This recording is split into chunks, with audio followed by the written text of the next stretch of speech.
boys and girls. This week in math, we've been talking about graphs. Well, you made a pattern block graph earlier on this week. Today, we're going to work on another graph. Now, this is what I need you to go find and bring to the table. First, you need this paper, and you can see all these little kids right here wearing different kinds of Halloween costumes.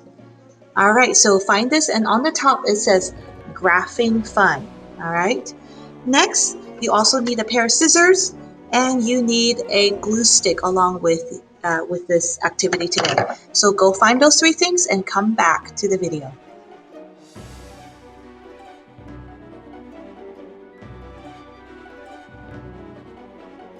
Okay, boys and girls, now that you have your paper, the first thing I want you to do is write your name at the top of the paper. That's a really important thing that I always want you to practice, is to write your name on everything. All right, you can write on this corner or you can write it on that corner. All right, boys and girls, today we have a Halloween costume graph. So I wanted to show you several things, and you're going to help me do another thing, okay? So first of all, I want to show you, there's the name of the graph, okay? It's called Graphing Fun. And on the bottom, we have our labels. We have this little guy right here with the green face holding a trick-or-treat bag. We have a girl right here dressed up as a witch, and she's got even a little spider hanging from her hat. We have this boy right here in some kind of cape, like a vampire cape maybe. And then we have the last boy right here who dressed up as a pirate. So those are our four labels I want you to pay attention to.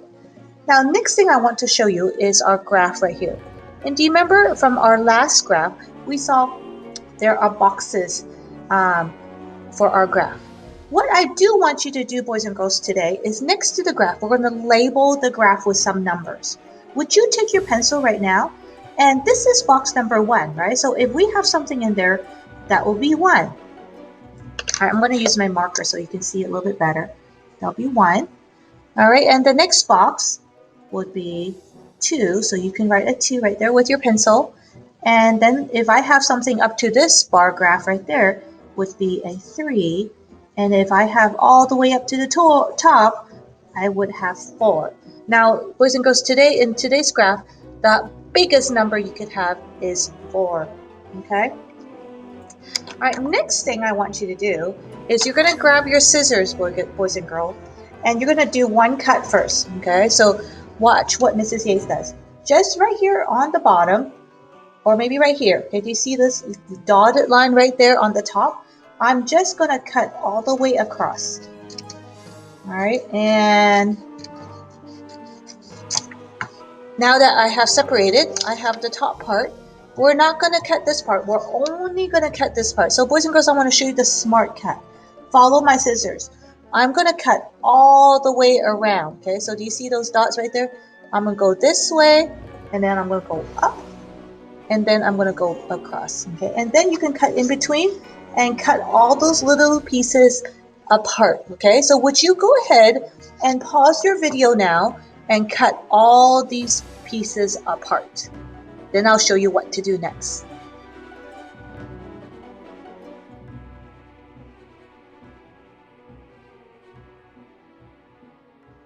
All right, I have all my pieces cut, and I put them in a little pile right there. You can do the same, or you can leave them all spread out on your table. Either way is fine. What I'm going to do next is now we're going to use our glue stick. And we're going to look at the little piece I have here and decide which place I should put it on the graph. So I can see this one is the little witch. So I'm going to put just a little bit of glue right there on that little box, and then I'm going to stick my piece there. All right, and then I'll go on to my next one. I can see it goes right there, and I match it. And boys and girls, we're going to see which one is going to be the winning one. Do you think it's going to be the green guy, the witch, the vampire, or the pirate?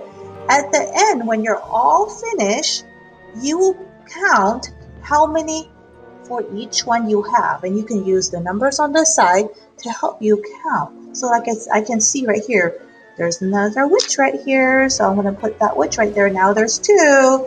And I can see Here's another pirate here. So I'm going to put the pirate there. So I'm not going to finish the whole thing right now, but I want you guys to finish it on your own. Now, when you're all done, do you see there's some lines right here? There's two words right here. It says how many. What you're going to do is you're going to take your pencil and you're going to count how many you have when you're all finished. So maybe when you're all done, you might have 4 of these, or maybe you have 3. Maybe there's only 1 of the vampire, and maybe there's only 2. So when you're done, I want you to write the number, how many you have for the green guy, how many witches you have, how many vampires you have, and how many pirates. So just an example, if I only had 2 pirates, I would write the number 2. If I didn't have any vampires, I would put a 0 there. Okay, that's just an example, but I don't know how many you have. When you're finished, you will know. When you're all done with your graph, boys and girls, you can take a photo on Seesaw and send it to your teacher. All right, have fun!